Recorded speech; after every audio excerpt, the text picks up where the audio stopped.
I, 23F, won $10,000 cash. My boyfriend, 24M of 4 years, and I have been having a childish fight, and I did something I can't undo. He's a full-time student who works part-time in the summer. I have a full-time and part-time job. He studies a lot. We live together and mostly live off my pay while he stretches what he makes in the summer. Neither of us have ever owned a car because it isn't necessary where we live. We both walk or take the public transport everywhere to save money. In the morning, we stop at a corner shop shortly before splitting up for the day. He buys cigarettes and coffee. I buy fruit for my lunch and, on the weekends, lotto tickets. He always makes fun of me for paying this stupid tax, but I figure my indulgence is cheaper and doesn't come with lung cancer. Sometimes I jokingly tell him not to expect a penny when I win. The day I won, he answered me with, "Fine, keep it all.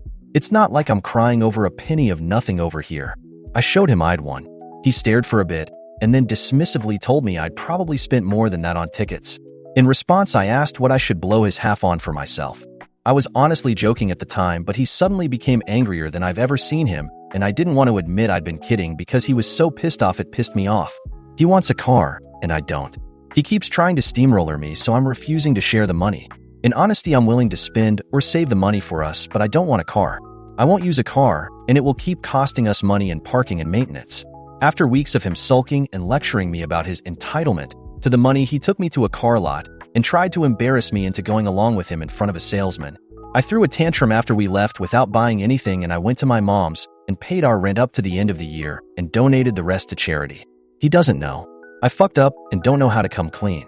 TLDR. I haven't told my boyfriend I spent the money I won because I was upset he was being a dick. He's already angry at me. What do I do? Top comments. Commenter. I fucked up and don't know how to come clean. I don't think you fucked up at all. Commenter. Me neither. You spent your money buying the tickets. It's technically your winning money. It's not like you're married. That'd be a little different. He's just mad that he didn't support your buying the tickets in the first place, so now he looks entitled. I think you spent the money very wisely. Plus now he doesn't have to worry about rent. He better not complain. Commenter. Agree. The only way this would be a fuck up is if Opie has a tax bill coming due to the winning with no funds anymore to pay it. Opie. No. I rounded down to $10,000 because I was counting after tax and a celebratory dinner. Commenter. All in all, Opie, you sound like a very level-headed person. Your boyfriend, on the other hand, sounds like a huge jerk. Why are you with someone who treats you like that? Commenter. You paid up rent for both of you? Or just yourself? Opie. It's my place from before dating him. I never ask him for rent because it cost me the same either way. Commenter. Just to be clear, he's living rent-free and you share finances, meaning you pay for everything unless his part-time job gives him enough hours? And he's demanding more money from you? Commenter. I think you should seriously consider everyone's responses. Your boyfriend does not sound like he's respectful or appreciative of the effort you put into your relationship. That said, do you mean that your dad gave you money when you turned 18 so you could get yourself out of an abusive situation if you had to? Because that's the first I've heard of a parent doing that, but it's seriously an awesome idea. I know a few women who keep saving specifically because they want to have insurance in case of a bad situation, but never a parent initiating that sort of savings. If I ever have children, I'm totally stealing that idea. Opie. Yeah, my dad sat me down and gave me the grown-up talk about verbal and physical abuse and consent. How to recognize it, what to do, how not to be abusive. Then he gave me the money and explained how to use it. He did this for all his kids, boy or girl. Update 1. Long story short, a couple months before I won, my boyfriend had secretly dropped out of school to join a Christian rock band. He's not Christian, and bartend to cover his new coke habit, which explains so much. He took me winning as a sign. They were about to make it and should go on tour. That's why he wanted the car so damn much. Obviously, we had a huge fight. I sacrificed a lot because he told me he'd never be happy without that degree, and he threw it away to play rock star while I ground myself down at dead-end jobs. I told him I agreed to support him through one dream, and if he was done with it, I was going after my dreams now. He made all kinds of promises to me about how he'll take care of me when he gets famous, but I told him the only promises I cared about were the ones he made when I agreed to help him through school. He broke up with me until I come to your senses. As far as I'm concerned, that's already happened, so I had his brother pick up his stuff. He tried to cause problems about me, illegally evicting him, but I reminded him I had some text conversations where he said, "Your apartment, your problem, and I don't live there anymore, so deal with it." I have no idea if that's legally enforceable, but neither does he. My lease is up in 3 months, and I won't have to worry about it after that. It's been really rough accepting he's not the guy I fell in love with anymore, but the way he's been acting has made it a lot easier. I'm mostly angry I sunk so much of my time and money and compromised my future for him. But I guess it's better I found out now instead of later. I got tested in case he cheated or was doing other drugs, and so far so good. I'm also 9,000% sure my ex staged the 3 break-ins we had in our apartment after one of his friends told me around that time I then BF was trying to sell my prescriptions and his laptop that I ended up replacing FFS that were supposedly stolen. I told the cops and his friend agreed to make a statement, but what's happening with that yet? Other than that, I'm happy to report I'm only working one job now that's actually something I want to do and pays way more. My apartment is much nicer without his junk, and now the toilet is never unflushed, and the seat is always down, so I've got that going for me too. With all my free time, I've rescued a kitty, and I'm learning to knit. I was planning on becoming an old cat lady, but I also went on my second first date ever. It was with another woman, which was kind of a surprise, but also somehow not. We've got a second date planned, and I'm incredibly giddy with anticipation, which is really nice. Thumbs up. Oh, and I told my dad how much you liked his dump him fun/consent conversation, and he said his grandma gave him one when he decided to get married at 18, not my mom. So he can't take credit for the idea. TLDR. Boyfriend dumped me, can't complain. Top comments. Commenter. Sorry, he turned out to be such a heel. Getting dumped is never fun, but a bullet was definitely dodged here.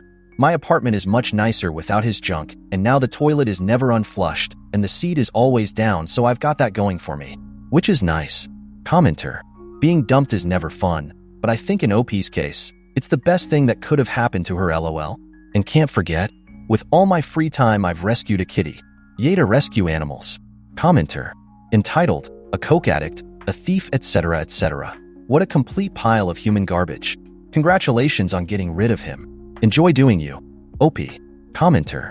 LOL, and wanted to be in a Christian rock band. Hilarious when you consider all of those factors together. Commenter. The toilet is never unflushed. The fudge? Did he not flush? OP. Not usually, which made it so much more lovelier that time I forgot to check the seat and fell in. Commenter. Yay kitty cat. Also, while this all really sucked for you to live through, I am sure that it will be the most delightful of anecdotes. Dropped out of school to join a Christian rock band is just about the dumbest life plan I can think of, especially given the general state of the music industry as a whole and of Christian rock in particular. OP. It's very unlike him. I thought he was messing with me until he showed me the videos. Not good. If Coke explains all of what's going on, there may be other drugs I don't know about. He's not the same as when we met. I know that much. Update 2. I posted an update to relationships after asking for advice, and someone recommended I make sure I can't get in legal trouble over the situation. I live in CA and had my apartment for 4 years. My ex lived with me for 3 years. He never paid rent or was on the lease. My landlord knew he was there, and he got mail there. My lease is up in 3 months, and I'm planning on moving. He left willingly, and when I texted him about some damage he'd done to the building that he'd promised our landlord he'd fix, he sent me 2 texts that I kept copies of saying, "Your apartment, your problem," and "I don't live there anymore, so deal with it." He sent his brother to my place to pick up some music equipment, and I had his brother take all his stuff with him. My ex texted me angrily about how I couldn't just illegally evict him, but backed off when I sent him screenshots of the texts. Also, the police are currently investigating him for 3 break-ins to my apartment when he lived there based off one of his friends making a statement that he tried to sell him my prescriptions and his laptop around that time. I don't know if that's relevant. Could he cause me any legal problems? Update 3. Oh my god. I thought things couldn't get any messier after the breakups, the coke habit, and the Christian rock band phase, but it turns out I underestimated just how deep this rabbit hole could go. First, the legal stuff. I got a lawyer shout out to the guy on Reddit who DM'd me his sister's contact info. She's been an absolute rock star. Long story short, turns out my ex doesn't have much of a leg to stand on. Apparently, in California, if someone willingly moves out and you can prove it, which, thankfully, those text messages do, you're in the clear. He could try to make a claim, but his lawyer would probably laugh him out of the office. Plus, the break-in investigation doesn't help his case, and we're still waiting on that to play out. But plot twist, guess who decided to show up out of nowhere? My ex's band. And no, not for a serenade or some heartfelt apology tour. No, they wanted to talk business. Apparently, after my ex spiraled out of the band, shockingly, the coke addiction didn't mesh well with the whole Christian branding. The remaining members decided they were going to sue him for misappropriating band funds. Which, LOL. What funds? These guys were playing in dingy basements and getting paid in free pizza. But apparently, there was some money involved, don't ask me how, and my ex, being the genius that he is, blew it all on drugs and concert gear they never used. So now, I've got these band dudes at my doorstep thinking I have some secret stash of their money because I must know where he went. Yeah, I knew where he went to hell in a handbasket, but I wasn't about to tell them that. After a very awkward 10-minute conversation where I tried not to laugh in their faces, they left, muttering something about how they'd find him. Good luck, boys. The cherry on top? About a week after the band fiasco, I got a text from my ex. I half expected it to be a string of insults or demands for money. But no, he wanted to reconcile. I kid you not, this man said, and I quote, "I'm on a spiritual journey, and I feel like God is calling me back to you. We have unfinished business, and I think we need to take this to the next level." What? The next level? Like jail? Because that's where he's heading if these break-ins go to trial. Obviously, I didn't respond, but I did take a screenshot for the lawyer because, at this point, everything he says is potential evidence. I guess when your rock star dream collapses and you're fresh out of coke, you suddenly remember the woman you leeched off for 3 years. Meanwhile, things have been going well with the woman I mentioned in my last update. We've been on a few more dates, and she's honestly been a breath of fresh air. We're taking it slow, which is good because I'm still emotionally unboxing everything from the dumpster fire of my past relationship. But it's nice to be with someone who respects me and doesn't leave the toilet seat up. Speaking of toilets, my ex tried one last stunt this time. More petty than dangerous. He accidentally shipped a box of his old clothes to my apartment, claiming he forgot to change the address on some online store. Right. I opened the box, saw it was mostly his disgusting socks and ripped band tees, and promptly donated the whole thing. I texted him back with the donation receipt. Haven't heard from him since. So, where does that leave me? Well, I've got 3 months left in this apartment, a cat who thinks I'm her personal butler, and a job I actually love. My new relationship is still blossoming, and I'm cautiously optimistic, but I'm also very aware that I'm still healing. The future feels wide open, but in a way that's both thrilling and terrifying. As for my ex, who knows? Maybe he's on tour with a different band of wannabe rock stars, or maybe he's spiraling further into whatever spiritual crisis he's cooked up. Either way, I don't think I've seen the last of him, but at this point, I'm ready for whatever comes next. I'll just make sure my lawyer's on speed dial. TLDR. X tried to reconcile while his band is after him for missing funds, legal stuff is looking good, and my new relationship is going well. Update 4. So, things were looking pretty stable for a while. The ex had gone radio silent, my new relationship was going great, and the legal stuff seemed to be wrapping up without any major disasters. I was settling into this blissful, almost boring normalcy when of course it all went up in flames. One night, I'm sitting on the couch with my girlfriend. Yes, we're official now, more on that later. Binge watching some trashy reality show and laughing about how nice it is to be drama-free. Famous last words, right? My phone buzzes, and it's my lawyer. Weird for him to be texting late, but whatever. I open it, and there's one line, "We have a problem." My heart sank. The last time I'd heard from my ex, he was sending me vague, spiritual texts about reconciliation and how God had a plan for us. I roll. I thought maybe he was about to pull another stunt. But this was something else. Turns out, my ex had disappeared. Like, actually gone off the grid. No one had heard from him in weeks.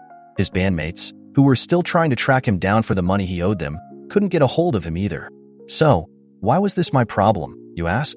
Well, before he went AWOL, the genius took out a car loan. Yep, the same car I refused to buy with my lottery winnings, he got one himself in my name. Apparently, he forged my signature and used our old utility bills to convince the dealership we were married and co-buying the car. Because, what's one more crime to add to the list? The dealership had finally caught wind of the fraud after some missed payments and sent the bill collector straight to me. I don't know what broke inside me, but after months of trying to play it cool, be the rational one, and keep everything together, I just snapped. I was done being the reasonable person in this story.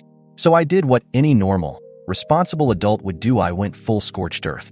First thing I did was call the cops. Fraud? Identity theft? Yep, my ex had officially gone too far. I wasn't just going to sit back and let him ruin my credit or try to worm his way back into my life through some insane car scheme. And guess what? The cops were already looking for him. You know how I mentioned those break-ins at my apartment that he was being investigated for? Well, surprise, turns out he'd been involved in more than just a few prescription thefts.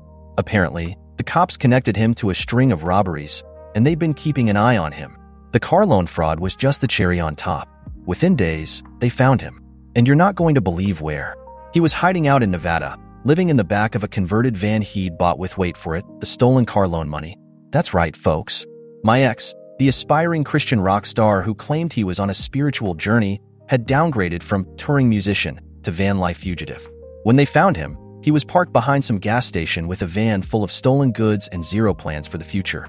Naturally, he was arrested on the spot, and now he's facing a whole mess of charges from drug possession to fraud and burglary.